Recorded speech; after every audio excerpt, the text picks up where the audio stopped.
All right, well, welcome back to Exhaust Sports Auto. My name is Kevin, and we are here to check out a 2015 Lexus GS 350 F Sport this time. So I actually already did a review on this vehicle, but this is the F Sport trim.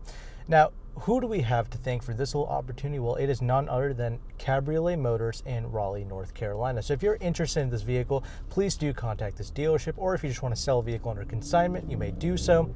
And also check out their Exotic Carolina Car Club.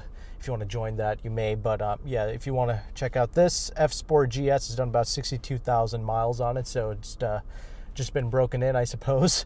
But anyway, the previous GS 350 I checked out was a regular base model. It was a 2013, but it had 250,000 miles on it. So I'm going to link that below, along with the Cabriolet Motors dealership information. So let's just get started with this review. It's not going to be super in-depth because a lot of this stuff is the same. I'm just going to kind of mention some of the differences between this and the base model. First, I just want to talk some more about this driving dynamics.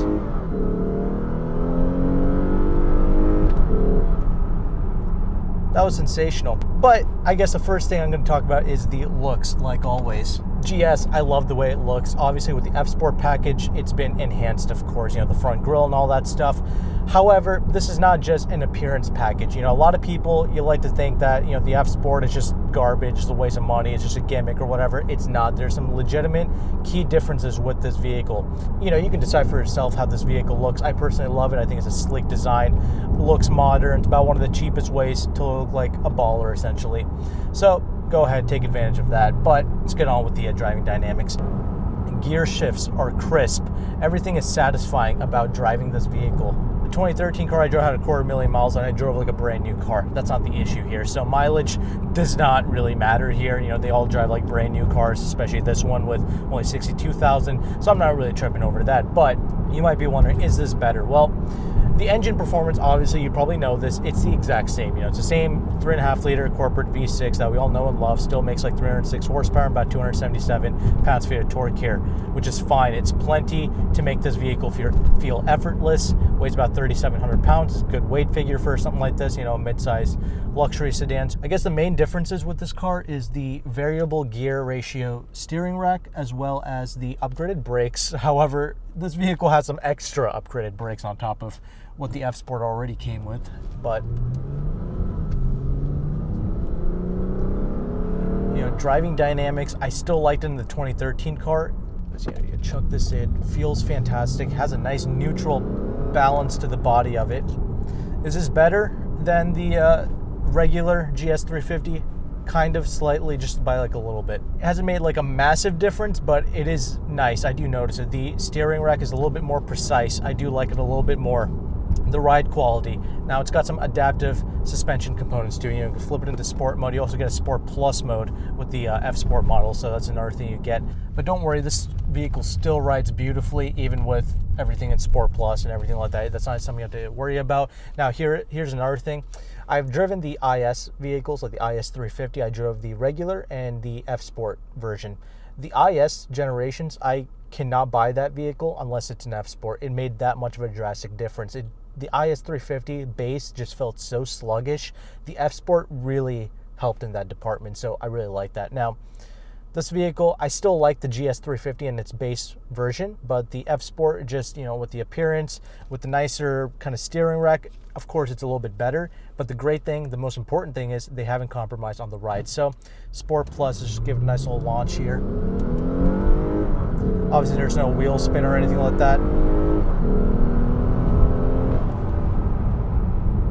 So that was a very good launch right there. That was euphoria-like in terms of acceleration and everything like that. This is more than enough for what you need out on the street. It is one of the most rewarding engines to rev out. That's what I absolutely love about these cars.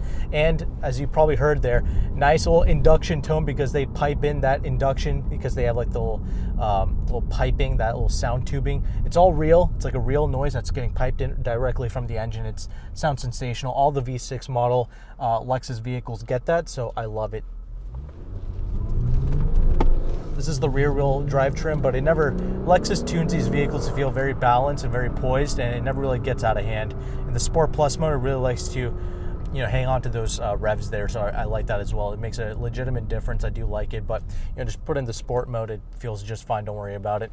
But I don't notice a huge difference in terms of the really anything other than it just kind of holding the gears. That's about it. But it's nice to have that Sport Plus mode, I guess. Adaptive suspension doesn't really make a huge difference. I'm not really tripping over that. I guess the biggest difference I'm noticing is the slightly crispier steering feel, which I like over the standard 350. However, if you went for a standard 350, you'll still be satisfied. It's not like the IS where it makes a super dramatic difference. It's just a nice little touch, nice little notch above the regular car. So I like that. But handling characteristic, it just feels like slightly, it feels like 2% better than the regular GS 350. So that's a great thing, because the regular car already handled flawlessly, basically, and it rode really well. So that's nice. I will say, if you look at this vehicle, it's running on 19-inch wheels, which is fine. 235 wide tires up front and 265 wide tires in the back. This car was obviously owned by a Lexus enthusiast, as you can see by the little faux carbon fiber stick-on, glue-on pieces here. And this thing has drilled and slotted Brembo brake rotors in the front, and they're red. So I've noticed that. I don't think that's directly from the factory. I like the way that this kicks down the 8-speed. The 2016 car did not kick down nearly as well or as crisp as this 8-speed does. So goes to show you the emissions regulations are really ruining a lot of nice, great vehicles. So 2013, 2015, these are the years to go for. Now here's another thing. This vehicle has different tires. So the regular GS 350 I drove had some nice Michelins on there, like touring tires. This has some weird kind of setup of tires. So tire noise is slightly higher. However, this is a quiet car. Don't get me wrong. You just you swap out the tires, you put some Continental Extreme contacts on here. You should be fine. No issues. This car still has the same stupid turn signals, that BMW type turn signal where you had to tap it to turn it off. Very annoying. That's the only thing I hate that Lexus keeps doing with these generation cars. It's a very good car. There's not too much wind noise with it, so I appreciate that. It's such a satisfying, natural driving experience, you know what I'm saying? And yes, this F-Sport has made a difference. I guess the adaptive suspension with the variable gear ratio steering, it is nice. It does drive a bit sharper than the regular 350 I drove. So that's great, but most importantly, an F-Sport is going to hold more of its value in the used car market. So there is that. So this one, not only does it look amazing, but it has truly aided in the driving dynamics. It's not just an appearance package. Soaks up the bumps extremely well. So I do love driving this car, dude. The brakes are great in this thing. Strong, but it doesn't quite translate to the occupants inside, so that's great. It just goes about its business, has a great chassis to it. It's a very satisfying driving experience. It definitely has my vote. Only thing I noticed with this vehicle is a slightly higher than average tire noise. So that's about it. That's all I noticed, and that's due to the nature of these tires. I guess they are some type of summer tires, so there is that. Just go with the all season. It's got plenty of grip. The double wishbone suspension up front, multi-link in the rear, has plenty of grip. So look at that. I like this chassis. Yeah, no, it really does handle a little bit better than the regular 350 I drove. It has a more planted, more balanced feel to it, so there is that. But you can definitely just get away with the regular, all-season tire setup, so that's something you might want to do if you purchase this vehicle. I personally think it is worth it, especially off of the resale value alone, so take advantage of that. Now, let's go ahead and let's talk about this interior briefly. So there's a couple of key differences here. Obviously, you got the F branded kind of steering wheel along with some nice little paddle shifters here, I guess. So you got that. There's more of an aluminum design here instead of a wood trim design, which I kind of like. It kind of goes with the sporty trim of this. Now this particular one has these little carbon fiber inlays, I guess, which is aftermarket placed, I suppose. I don't know. You can tell me more about it. I've never seen it on a GS vehicle before. You got the one-touch up and down windows. However, here's another thing I've noticed compared to the regular GS 350. This has double pane glass, and the regular GS 350 did not. It just had a nice thick layer of glass, but it wasn't double pane like this. So it's another key difference. That's why it's pretty damn quiet in here. It's just the road noise coming from the tires. So there you go. This is a very refined vehicle. It's kind of got the same infotainment now as the LS460, like the 2013s and up. Definitely a bit dated, but honestly, I have no issues getting around it. This has some lag with it, but for the most part, it's still pretty functional. Just don't use it while you're driving, like I mentioned with pretty much every Lexus infotainment. Otherwise, when you're at a stop, it's totally fine. This does not have the Mark Levinson, but the regular sound system that these Lexus cars come with still sounds great. It does have heated and cooled seats, which works tremendously well. I have the cooled seats on right now, and they're not super loud either, but they do a great job cooling you down. So I really like that. It's got the heated seats as well.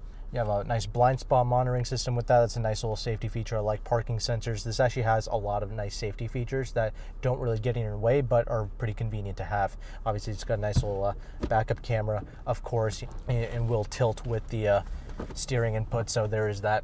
Now, here's another thing. This vehicle has a peasant blocker in the back, so that's pretty nice. The other GS 350, I don't think it had that. Actually, no, I think it did, but whatever. This one has it, so that's nice. Got the mode selection thing here. The gauge cluster is the exact same as in the other 350 I drove. It does not have like the thing that moves or anything like that like you get in the LC500. It's just two nice gauge clusters, and I like it. I have no issues with the nice little helper screen. Everything looks of quality, very good. This thing gets about like 19 city, like 26 or 27 on the highway, so pretty damn efficient as well. So there you go.